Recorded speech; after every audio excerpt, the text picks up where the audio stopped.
जय हिंद दोस्तों, आप सभी का स्वागत है शाक्या जी जीके क्लासेस पे। अगर दोस्तों आपका भी पेपर ग्रुप डी का 17 तारीख यानी कल पेपर है, या फिर 18 तारीख या 19 तारीख या 20 तारीख या फिर 21 तारीख में अगर पेपर है, तो मैं आपके लिए लेके आऊँ मैथ के मोस्ट इंपोर्टेंट क्वेश्चन जो हर शिफ्ट में पूछे जा रहे हैं। आज का संभावित पेपर 1 है दोस्तों। अगर आप ये सारे सवाल अटेंड कर लेते हो तो कल आपको हूबहू यही क्वेश्चन आपको पेपर में देखने को मिलेंगे। ठीक है, तो अगर आप ये कर लेते हो दोस्तों तो आपका 20 प्लस स्कोर रहने वाला है दोस्तों। ठीक है, तो वीडियो के लास्ट तक बने रहें और एक एक सवाल को आप करके जाइएगा। यही सवाल आपको कल के पेपर में देखने को मिलेंगे। ठीक है, और आने वाली डेट्स में जिनके भी पेपर है उनको भी यही सवाल देखने को मिलेंगे हूबहू। तो प्लीज़ वीडियो को पूरा देखिए और सारे सवाल बनाइए। चलिए शुरुआत करते हैं पहले सवाल के साथ। एक बार जल्दी से कमेंट करके बता दो आपका पेपर किस डेट में और किस शिफ्ट में है और अभी तक एडमिट कार्ड जारी हुआ या नहीं। चलिए शुरुआत करते हैं। ए बी की तुलना में 60% अधिक कार्यकुशल है, मतलब ये क्षमता दे रखी है इन दोनों की, मतलब दोनों की अलग अलग। ए और बी मिलकर 20 दिनों में काम को करते हैं, तो बी अकेले इस काम को कितने दिन में करेगा? तो देखो ए लिखना है और यहाँ पर बी लिखना है। देखो 60% की जो फ्रैक्शन वैल्यू होती है वो 3/5 होती है। अगर बी 5 की क्षमता से काम कर रहा है तो ए से 3 अधिक है ना। 60% अधिक कुशल का मतलब ये से ज़्यादा है। तो यहाँ पे दोनों की मिलाकर क्षमता 13 हो रही है। दोनों की जो मिलाकर जो क्षमता है, जो कैपेसिटी, वो 13 हो रही है। अब ये दोनों मिलकर 20 दिन में काम कर रहे हैं, तो 13 को 20 से गुणा करके टोटल वर्क निकाल लो। 13 दूनी 26, 260 आ गया टोटल वर्क। ठीक है, अब 260 टोटल वर्क आ गया। आपसे क्वेश्चन ने डिमांड क्या की है कि बी अकेले इस काम को कितने दिन में करेगा। टोटल वर्क गुरुजी 260 है और बी की क्षमता कितनी यहाँ पर 5 है, तो कितनी बार जाएगा? 55 25 2 5 चौके बी नहीं 55 25 एक बचेगा और 5 दूनी 10, 52 दिन के अंदर ये काम को निपटा देगा। Option number B. तो मैं पूरी उम्मीद करूंगा ये सवाल आप सभी ने बना लिया होगा। अगला सवाल बनाइए एक बार सभी विद्यार्थी। अब देखिए दोस्तों, ये सवाल हर शिफ्ट में देखने को मिल रहा है। इस टाइप का सॉल्व करेंगे। सबसे पहले 3500 रुपये की राशि पर 3.5% प्रति वर्ष की दर से 2 वर्षों के लिए साधारण ब्याज आपको ज्ञात करना है। अब आपने कंसेप्ट क्या सीखा है कि दर गुणा समय बराबर साधारण ब्याज होता है। क्या कंसेप्ट है? दर गुणा समय बराबर साधारण ब्याज होता है। ठीक है, तो आप यहाँ पर देखेंगे कि रेट है 3.5% की। ठीक है, 3.5 रेट है और 2 साल के लिए जो CI जो क्या नाम है चक्र जो क्या नाम साधारण ब्याज निकलेगा वो कितना निकलेगा? 7%। तो आपको कुछ नहीं करना है। 3500 रुपये का कितना? 3500 रुपये का आपको कुछ नहीं करना है, 7% निकाल देना है। 3500 रुपये का 7% निकाल लेना है मेरे भाई। ठीक है, तो यहाँ पे आप निकाल लेंगे। कितना आ रहा है दोस्तों? 2 जीरो से 2 जीरो गए, 7 पंचे 35 की 5 कैरी 3, 7 21 और 3 24, तो 245 रुपये आ रहा है। Option number B. तो मैं पूरी उम्मीद करूंगा ये सवाल भी बना लिया आप लोगों ने। भाई एक छोटी सी रिक्वेस्ट है, आप सभी से चीज़ें क्लियर हैं। अगर आप चाहते हो कि मैं इसी प्रकार से सेशन कंटिन्यू रखूँ एग्जाम तक, तो एक बार जल्दी से सभी विद्यार्थी चैनल को सब्सक्राइब करके बेल नोटिफिकेशन बेल को प्रेस कर लेंगे, ताकि अपकमिंग वीडियोस का नोटिफिकेशन यूट्यूब सबसे पहले आपको प्रोवाइड करे। अब देखो दोस्तों, इसी प्रकार से कठिन क्वेश्चन पूछा जा रहा है किस पर? एकल छूट पर। दोस्तों ध्यान से सुनना, अगर आपको इसकी फ्रैक्शन वैल्यू पता है तो आप इस क्वेश्चन को बहुत जल्दी बना लोगे। इसकी फ्रैक्शन वैल्यू 1/6 होती है और इसकी फ्रैक्शन वैल्यू 1/5 होती है। अब आपको सॉल्व कर लेना है। तो 8 रुपये पर 1 की छूट। तो दोस्तों यहाँ पर देखो 8 रुपये पे 1 की छूट, 8 रुपये का सामान था, 1 की छूट दे दी, 7 पर सामान को बेचा गया। 6 रुपये का सामान था, 1 की छूट दे दी, 5 पर सामान को बेचा गया। 5 रुपये का सामान था, 1 की छूट दी गई, 4 रुपये पर सामान को बेचा गया। तो यहाँ पे 5 से ये 5 कट गया, 4 की टेबल से ये 2 बार जाएगा, 6 दूनी 12 रुपये, यानी 12 रुपये का सामान आपने 7 रुपये में बेच दिया ग्राहक को। कितने का डिस्काउंट दे दिया आपने? 5 रुपये का। किसके ऊपर दिया मेरे भाई? 12 के ऊपर। और आपको वैल्यू प्रतिशत में पूछी है, तो थोड़ा सिंप्लीफाई कर लो, इसका आंसर आ जाएगा। 4 की टेबल से 3 बार काटोगे, 4 की टेबल से 25 बार, क्योंकि 25 चौके 100 होता है और 25 पंचे 125, तो 125/3 आ जाएगा। अब थोड़ा आप इसको भाग दे लो, कितना आ रहा है? 3 चौके 12, 3 एकम 3, यानी 41 पॉइंट के समथिंग आएगा, 41.66%। यानी आपको ये वाला ऑप्शन टिक कर लेना, एक ही ऑप्शन है। तो मैं पूरी उम्मीद करूंगा ये सवाल भी बना लिया। भाई पूरी क्लास अटेंड करना। अगर आपने 1-2 क्वेश्चन स्टार्टिंग के देखकर क्लास को छोड़ दिया, फिर आपका नुकसान तय है। सही बताना दोस्तों, यही सवाल एग्जाम में पूछ रहे हैं। जब आपको कंफर्म पता हो जाए तो फिर क्या दिक्कत है? पूरी क्लास अटेंड करके सारे क्वेश्चन अटेंड कर लो और एग्जाम में कल आपको यही सवाल मिल जाएंगे। इसी से रिलेटेड हूबहू क्वेश्चन देखने को मिलेंगे। देखो आपने घात घातांक तो पढ़ा ही होगा। देखो 112 0.15 की को मान बराबर किसके कर रखा है? एक्स के बराबर कर रहा है। और यहाँ पर देखो 112 और 0 पॉइंट इसकी पावर 0.56 को वाई के बराबर कर रखा है। आपसे यहाँ पर एक्स की पावर जेड किसके बराबर है? एक्स जेड की पावर 6 के बराबर है। तो आपको जेड का मान पूछा है, मतलब कि ये एक्स बराबर है दोस्तों जेड के, ये वाला एक्स जेड के बराबर है। तो यहाँ पर आपको करना कुछ नहीं है। जब भी आधार समान होते हैं हम फिर सिर्फ पावर से क्वेश्चन सॉल्व करते हैं। 0.15 को किससे? जेड से गुणा करना है। यहाँ पर कल के पेपर में ऐसे ही क्वेश्चन आएगा और आप ऐसे ही करके आना। ठीक है, और यहाँ पर 0 पॉइंट, ये जो 0.56 है ना, 0.56 इसको किससे गुणा करना? आपको इस जेड की पावर 6 से। ठीक है, अब इसको सॉल्व कर लो। देखो आपको पता है ये पॉइंट इन पॉइंट के बाद 2 जीरो, इन 2 जीरो को हटा देगा। ठीक है, वो कैंसिल हो जाएगा। आप नीचे 100 करोगे, 100 से 100 कैंसिल, ठीक है। तो यहाँ पे आएगा 15Z, ठीक है। और यहाँ पर कितना आ रहा है, 6 छंग 36 की 6 कैरी 3, 6 पंजे 30 और 3 33, ये आ रहा है 336, ठीक है। तो यहाँ पे Z का मान निकाल लो, कितना आ रहा है 336 अपॉन में 15। यहाँ पे आप भाग करके देख लो, 3 एकम 3, 3 एकम 3, 3 दूनी 6 और तीनों पंचे 15। यहाँ पर कितना आ रहा है, एक बार सोल्व करेंगे, 5 एकम 5, 5 दूनी 10, 2 बच रहा है, 5 दूनी 10, 22 पॉइंट के समथिंग कुछ ऑप्शन है, ये रहा ऑप्शन नंबर ए। तो मैं पूरी उम्मीद करूंगा ये सवाल भी आप लोगों ने बना लिया। तो Z का मान 22.4 आ चुका है, ठीक है मेरे भाई। चलिए अगला सवाल बनाकर बताइए। देखो दोस्तों, जो छिमाही वाला कंसेप्ट यहाँ पर क्या दे रखा है, हाफेली वाला कंसेप्ट दे रखा है। तो यहाँ पर दोस्तों चक्रवृद्धि ब्याज का हाफेली वाला कंसेप्ट एग्जाम में आ रहा है, तो ध्यान रखना एग्जाम में क्वेश्चन पूछा जा रहा है। आपने हाफेली, देखो यहाँ पे हाफेली वाले कंसेप्ट में क्या सीखा, जो छिमाही वाला है ना अर्धवार्षिक, इसमें आपने क्या सीखा है कि गुरुजी दर जो होती है ना, रेट परसेंट, वो हो जाती है हाफ, और जो टाइम होता है ना, टाइम वो हो जाता है 2 गुना। तो ये कंसेप्ट आप सभी ने सीखा है, तो मैं वही कर रहा हूँ, रेट को आधा कर रहा हूँ, 5% लिख रहा हूँ यहाँ पर, ठीक है। और यहाँ पे जो टाइम है ना, एक वर्ष है ना, उसको दोस्तों क्या कर रहा हूँ, 2 वर्ष कर देना, उसको क्या कर रहा हूँ 2 वर्ष कर रहा हूँ। इसको मैं आपको 2 तरीके से सॉल्व करके बताऊंगा इस क्वेश्चन को, ठीक है। पहले मैं आपको दोस्तों इसको इफेक्टिव से करके बताऊंगा। हम कौन सा कंसेप्ट सीखेंगे, इफेक्टिव। पहले मैं आपको इस क्वेश्चन को इफेक्टिव से करके सिखाऊंगा, ठीक है। तो आपको पता है कि कितना 2 साल पे 5% की दर से जो CI होता है वो कितना होता है, 10.25 होता है, 10.25% होता है, ठीक है मेरे भाई। ये इफेक्टिव है। अब देखो दोस्तों, राशि कितनी है, 10,000 रुपये की राशि है। ये अपने आप में फुल 100% है, ठीक है। आपको क्या निकालना है इसका, 10.25%। आप पॉइंट हटाओगे तो नीचे 2 जीरो लग जाएगा, ठीक है। 4 जीरो से ये 4 जीरो गए तो आंसर आएगा 1025। तो ये होता है इफेक्टिव, ठीक है। ये कंसेप्ट कौन सा, इफेक्टिव। अगर मैं इसको पूरा और थोड़ा फॉर्मूले के अकॉर्डिंग करवाऊँ दोस्तों, मतलब रेशियो पर करवाऊँ, तो आप कैसे करेंगे देखिएगा। अगर आप इसको रेशियो से करेंगे, अगर आप इसको रेशियो से कंसेप्ट से करेंगे तो कैसे होगा, ध्यान से देखेंगे। एक तरफ लिखना है आपको मूलधन प्रिंसिपल लिखना है, अमाउंट, और दूसरी तरफ आपको मिश्र धन यानी कि आपको क्या लिखना है, अमाउंट लिख लेना है, ठीक है। तो मूलधन दोस्तों देखो 5% रेट, तो 5% की जो फ्रैक्शन वैल्यू होती है वो 1/20 होती है, ठीक है। ये 2 साल के लिए करना है, तो 20 से 21, ये 2 साल से बेहतर मैं स्क्वायर ही लगा लूँ ना, ठीक है। तो 20 का 400 हो जाएगा और यहाँ पे 441 हो जाएगा। आपको 41 का मान पूछा है चक्रवृद्धि ब्याज, तो इसका मान दे रखा है 10,000, कितना दे रखा है 10,000। तो 2 जीरो से 2 जीरो, अब ये इसका कितना गुना, 25 गुना। तो आपको ब्याज का भी 25 गुना कर लेना है। कितना आ रहा है, 25 से कम 25 की 5 करी 2, 25 चौक 100 और 102 प्लस करोगे तो 102। तो 1025 यहाँ पर भी आया और 1025 यहाँ पर भी आएगा। अब जो आपको सूटेबल लगे वो आप कंसेप्ट से करिएगा क्वेश्चन को एग्जाम में। एक व्यक्ति अपनी आय का 20% बचाता है। यदि वो अपनी आय में 20% की वृद्धि करता है और व्यय में 10% की वृद्धि करता है, तो उसकी बचत में कितने % की वृद्धि होगी। एक तो इस टाइप का सवाल आ रहा है, एक और आ रहा है, वो भी मैं आपको करवा रहा हूँ, ठीक है। करवाई दूंगा इसी वीडियो में, वो क्वेश्चन भी लेके आया हूँ। इनकम जो होती है वो एक्सपेंडिचर प्लस सेविंग होती है मेरे भाई, ठीक है। आय जो होती है वो खर्च प्लस बचत होती है, ठीक है दोस्तों। आय जो होती है वो खर्च प्लस बचत होती है। आपको पता है 100% इनकम होती है, तो मैं मान लूंगा भाई मेरी 100% इनकम है मेरा, अपनी क्या 100% इनकम है, ठीक है। ये अपन ने मान के एज्यूम कर लिया। फिर इसमें कहना है वो आय का 20% बचाता है। अगर 20%, सुनो, अगर आप 20% बचाओगे तो कॉमन सेंस की बात है कि 80% खर्च करोगे, यही तो है, ठीक है। फिर वो कह रहा है इनकम में आप 20% की वृद्धि कर लो, इनकम में आप 20% की वृद्धि कर लो। फिर वो क्या कह रहा है, आप खर्चे में 10% की वृद्धि कर लो, यहाँ पर 10% की खर्चे में वृद्धि कर लो। फिर आप इस ए का मान निकाल के बताइए। क्वेश्चन को ऐसे ही सॉल्व करना है जब एग्जाम में आए, ठीक है। तो यहाँ पर कितना आ रहा है, 2,000 रुपये आ रहे, कितना आ रहा है 2,000 रुपये आ रहे, और यहाँ पर कितना आ रहा है 800 रुपये आ रहे, कितना रुपये आ रहा है 800 रुपये आ रहा है यहाँ पर।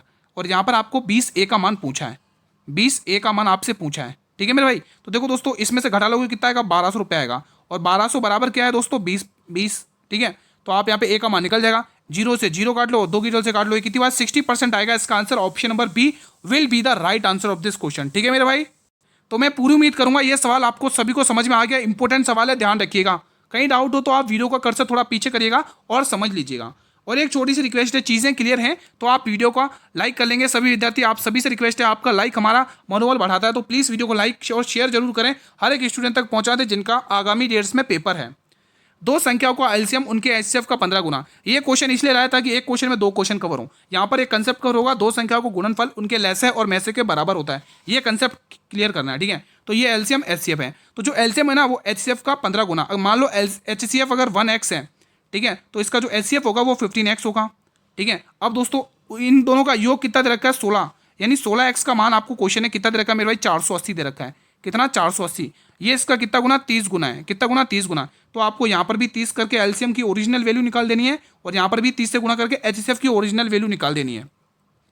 15 या 45 450। तो 2 संख्याओं का गुणनफल यहीं पे मैं लगा रहा हूँ डायरेक्ट, 2 संख्याओं का गुणनफल उनके लैसे और मैसे के गुणनफल के बराबर होता है। मान लो ए नाम की संख्या निकालनी है और बी नाम की संख्या आपको 45 दे रखी है, तो यहीं पर मैंने डायरेक्ट कंसेप्ट लगा दिया। मैं यहाँ पे लिख भी दे रहा हूँ शॉर्ट में, दो संख्याओं का गुणनफल उनके लैसे और मैसे के गुणनफल के बराबर होता है। एलसीएम और एचसीएफ मैंने इधर लिखा 430, ठीक है मेरे भाई, और दो संख्या मैंने इधर लिख दी है। सॉल्व करें, चलो 45 टेबल से ये कितनी बार जाएगा, 10 बार जाएगा, ठीक है, 45 टेबल से 10 बार जाएगा और 30 गुणा 10 कितना होता है, 300 होता है, ठीक है। तो यहाँ पे आंसर आएगा 300, ठीक है, 300 आ जाएगा ना। ये तो 16 3 48 30 गुना है ना, 15 35 450 और ये 45 टेबल से 10 बार। तो यहाँ पे ई नाम का ऑप्शन लिख लो मेरे भाई, 300 इसका सही जवाब आ गया, 30 गुणा 10 करके, ठीक है मेरे भाई। चलिए अगला क्वेश्चन देखते हैं, ये सवाल बनाइए। एक स्टीमर धारा के विपरीत दिशा में 3 घंटे में 36 किलोमीटर की दूरी, आपके पास समय है, आपके पास दूरी है किलोमीटर की, हाँ आपके पास समय, आपके पास दूरी, क्या चाल नहीं निकाल सकते हो? चाल कैसे निकालते हो? चाल क्या होती है, दूरी बट्टे समय। 36 में आप 3 का भाग दोगे तो कितनी आएगी, 12 किलोमीटर घंटे, और धारा के दिशा में 1 घंटे में 20 किलोमीटर, मतलब 20 किलोमीटर चाल आ जाएगी। शांत जल में स्टीमर की गति और धारा की गति का अनुपात पूछा है। तो जब भी ऐसा क्वेश्चन है, बी डब्ल्यू और ये क्या नाम है, डीएस और यूपी। बी का मतलब क्या होता है मेरे भाई, बी का मतलब होता है बोट की चाल, डब्ल्यू का मतलब धारा की चाल, डीएस का मतलब धारा की दिशा डाउन स्ट्रीम, यूपी का मतलब अप स्ट्रीम धारा की विपरीत दिशा। तो देखो दोस्तों 36 किलोमीटर घंटे हैं और 3 समय है दोस्तों, 3 घंटे में, तो 12 किलोमीटर घंटे ये किसकी चाल आएगी, धारा की विपरीत दिशा, यानी कि अप स्ट्रीम की वैल्यू आ चुकी है 12 किलोमीटर घंटे। अब देखो 1 घंटे में 20 किलोमीटर दूरी, तो आपको कॉमन देखो यहाँ पर तो करने की भी जरूरत नहीं, यहाँ पे पता चलेगा स्पीड कितनी है धारा की दिशा में 20 किलोमीटर घंटे। आपको पता है बी की वैल्यू कैसे निकाल दो, दोनों को जोड़कर आधा कर लो, 20 और 12 32, 32 का आधा कर लो, 32 का आधा करोगे आंसर आ जाएगा 16, यहाँ पर आ गया 16, ठीक है 16 आ रहा है, ठीक है 16 आ रहा, तो ये दो ऑप्शन तो ऐसे ही कैंसिल हो गया, आंसर आ गया ऑप्शन नंबर डी, क्योंकि 16 आ रहे हैं, 4 का मल्टीपल है, 4 का मल्टीपल तो कोई नहीं है। अच्छा एक है ना सी वाला, सॉरी सी वाला है ना, सी है ना, सी है, तो ये दो ऑप्शन बचे, एक दो ऑप्शन ऐसे ही चले गए।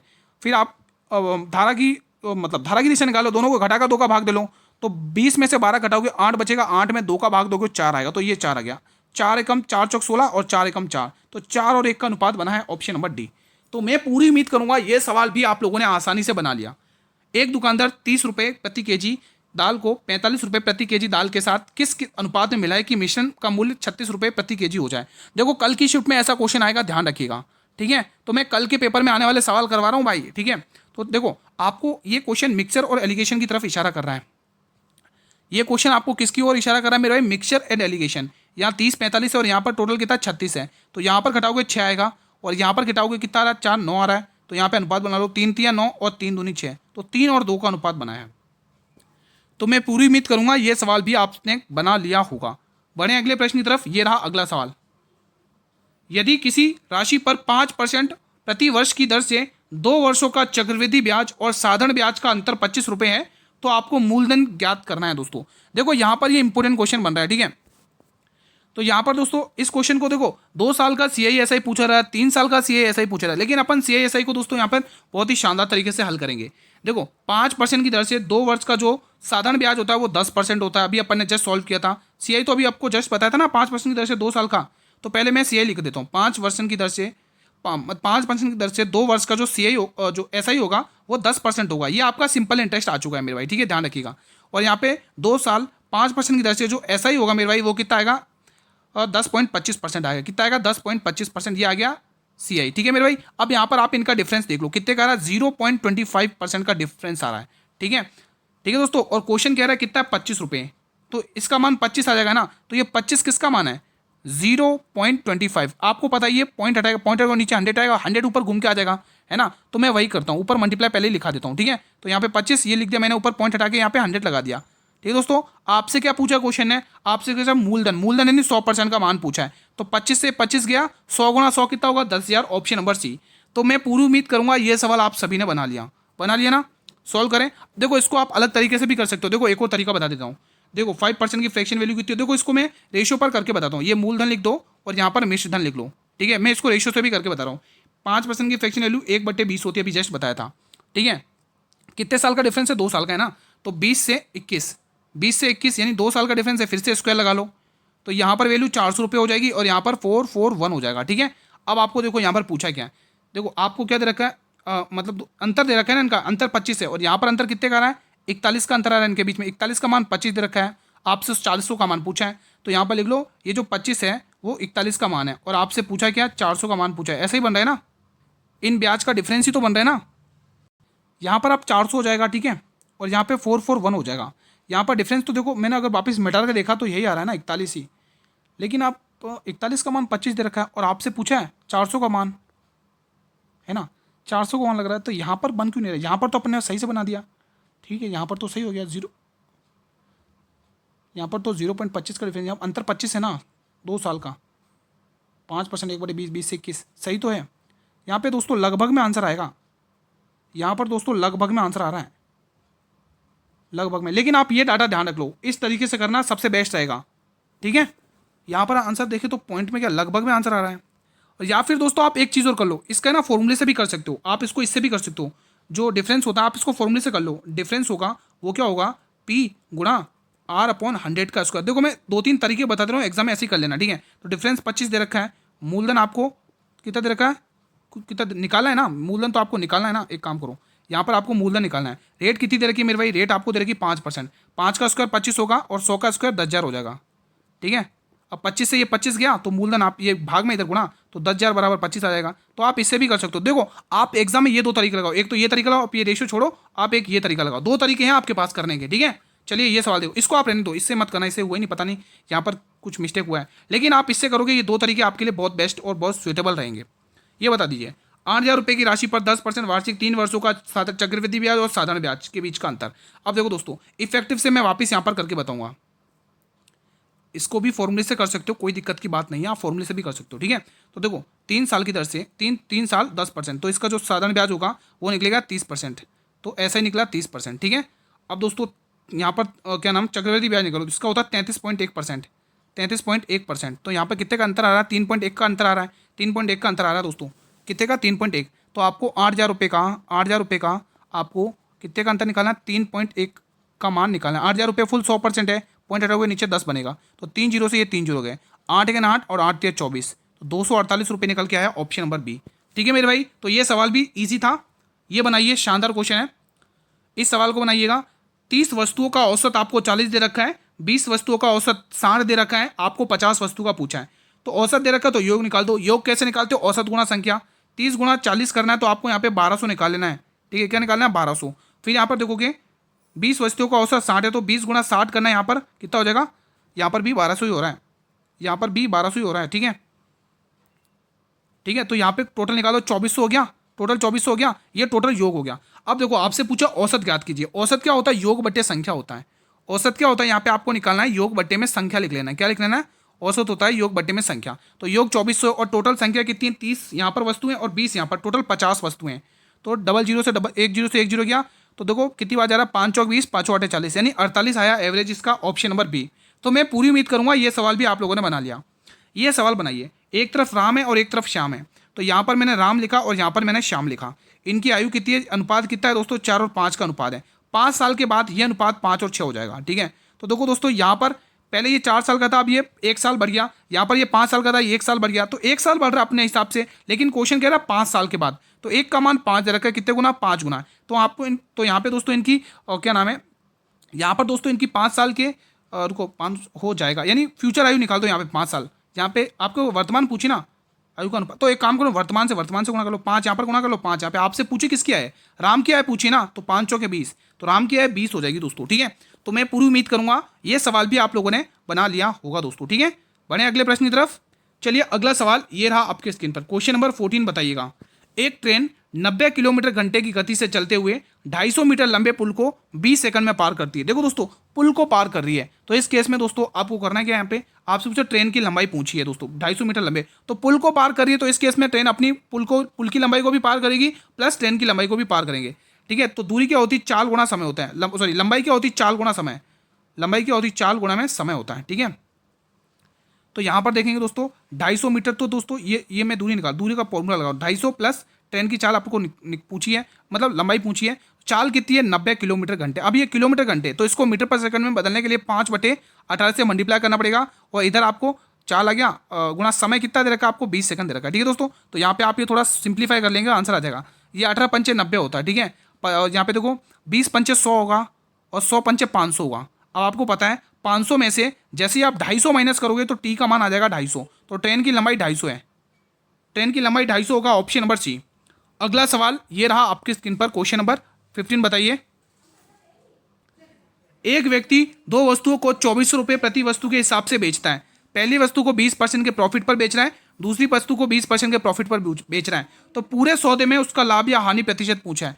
देखो दोस्तों यहाँ पर कैसे करना है, ध्यान से सुनना। जब दोस्तों सेलिंग प्राइस सेम होता है, जब सेलिंग प्राइस समान होता है, ध्यान से कंसेप्ट सुनना, एग्जाम में आ रहा है। जब सेलिंग प्राइस समान होता है, प्रॉफिट और लॉस परसेंटेज भी समान होता है। ध्यान से, जब सेलिंग प्राइस समान होती है, प्रॉफिट और लॉस परसेंट भी समान होता है, तो उस केस में हमेशा हानि निकलती है। क्या निकलती है मेरे भाई? हानि होती है। क्या होती है मेरे भाई? हमेशा हानि होगा। ये कंसेप्ट लिख लेना, कल एग्जाम में पूछेगा आपसे। ठीक है, ठीक है मेरे भाई। तो आपको ये हानि प्रतिशत निकालना कैसे, एक्स का स्क्वायर अपॉन में 100 करके ये निकाल लेना है। ठीक है, ठीक है मेरे भाई। तो इस प्रकार से हम क्वेश्चन को सॉल्व करेंगे।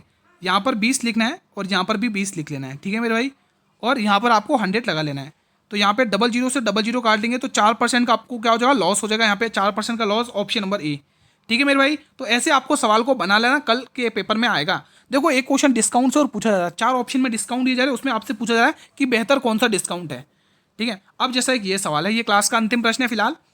ए किसी वस्तु को 10% के प्रॉफिट पर बेचता है बी को। ठीक है, 10% के लाभ पर बी को बेचता है। ठीक है, बी उसे 20% के लाभ पर सी को बेचता है। यदि सी ने इसके लिए 1320 रुपये पे किए हैं तो ए के लिए वस्तु का क्रय मूल्य आपसे पूछा है क्या होगा। क्रय मूल्य आपसे पूछा है क्या होगा वस्तु का।